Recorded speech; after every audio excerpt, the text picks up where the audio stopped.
Welcome everyone, Dylan Gemelli here today with a brand new video for you. So I'm going to go over some of the best protein sources for vegans. Now, a common concern about vegetarian and vegan diets is they may lack sufficient protein. But many experts agree that a well-planned vegetarian or vegan diet can provide you with all the nutrients that you need. So certain plant foods contain significantly more protein than others, obviously. Now, higher protein diets can promote muscle strength, satiety, and weight loss. So I'm going to give you some plant foods that contain a high amount of protein for serving. Number one is Seitan. Now, Seitan is a popular protein source for many vegetarians and vegans. It's made from gluten, but the main protein in wheat. But unlike many soy-based mock meats, it resembles the look and texture of meat when cooked. Now, it's also known as wheat meat or wheat gluten, and it contains about 25 grams of protein per 3.5 ounces or 100 grams. So this makes it the richest plant protein source that I'm going to list you today. Now, it's a good source of selenium, and it contains small amounts of iron, calcium, and phosphorus. And you can find this, alternative in the refrigerated section of most health food stores, or make your own version with like Vital Wheat gluten. Now, it can be pan-fried, sautéed, or grilled, so it can be easily incorporated into a variety of recipes. But people that have celiac disease or gluten sensitivity have got to avoid this. Number two, tofu, tempeh, and edamame. Now, these are all originated from soybeans. Now, soybeans are considered a whole source of protein, so this means that they provide the body with all the essential amino acids that it needs. Now, edamame are immature soybeans with a sweet and slightly grassy taste, and they need to be seasoned or boiled before you eat them. And they can be eaten on their own or added to soups and salads. Now, tofu is made from bean curds pressed together in a process similar to cheese making. And tempeh is made by cooking and slightly fermenting mature soybeans prior to processing them into a patty. Tofu doesn't have much taste at all, but easily absorbs the flavor of ingredients that it's prepared with. Now, tempeh has a really characteristically nutty flavor. But they can be used in a variety of recipes, from burgers to soups and chilies. And all three contain iron, calcium, and 10 to 19 grams of protein per 3.5 ounces or 100 grams. Lentils. Now, these actually contain 18 grams of protein per cooked cup, and they're great sources of protein.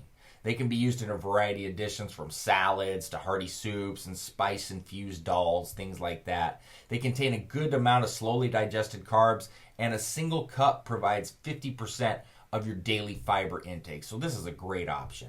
Chickpeas and most varieties of beans. Kidney, black, pinto, and other varieties contain high amounts of protein per serving. Chickpeas are also known as garbanzo beans. They're another legume with high protein content as well. Both beans and chickpeas contain about 15 grams of protein per cooked cup. And they are also excellent sources of complex carbs, fiber, iron, folate, phosphorus, potassium, manganese, and several beneficial plant compounds. Nutritional yeast is another option, and it has a cheesy flavor, and that makes it a popular ingredient in dishes like mashed potatoes and scrambled tofu, things like that.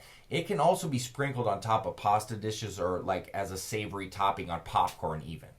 And it's a complete source of plant protein, and it has 14 grams of protein and 7 grams of fiber per ounce. Spelt and teff. Now, spelt and teff belong to a category known as ancient grains. All right, other ancient grains include barley, farro, things like that. Now, spelt is a type of wheat and contains gluten, whereas teff originates from an annual grass, which means it's gluten-free. Now, they provide 10 to 11 grams of protein per cooked cup. So another really good option. Hemp seed. Hemp seed comes from the cannabis sativa plant, which is notorious for belonging to the same family as the marijuana plant. Never, you don't say. But hemp seed contains only trace amounts of THC, the compound that produces the marijuana-like drug effects. So, although not as well known as other seeds, hemp seed contains 10 grams of complete, easily digestible protein per ounce. Green peas are another good option. They contain 9 grams of protein per cooked cup, which is slightly more than a cup of milk. Spirulina, which I take daily, all right? It's a nutritional powerhouse. It's a blue-green algae, I should say. 2 tablespoons provides you with 8 grams of complete protein, in addition to covering 22% of your daily requirement for iron and thiamine and 42% of your daily copper needs. Quinoa is another one. It's often referred to as an ancient or gluten-free grain. They don't grow from grasses like other cereal grains do. All right. So for this reason, they're technically considered pseudo cereals. Now, they can be prepared or ground into flour similar to more commonly known grains. They provide 8 to 9 grams of protein per cooked cup. Ezekiel bread and other breads made from sprouted grains are also good options. They're made Ezekiel bread's made from organic sprouted whole grains and legumes, and these include like wheat, millet, barley, and spelt, as well as soybeans and lentils. 2 slices of Ezekiel bread contains 8 grams of protein, which is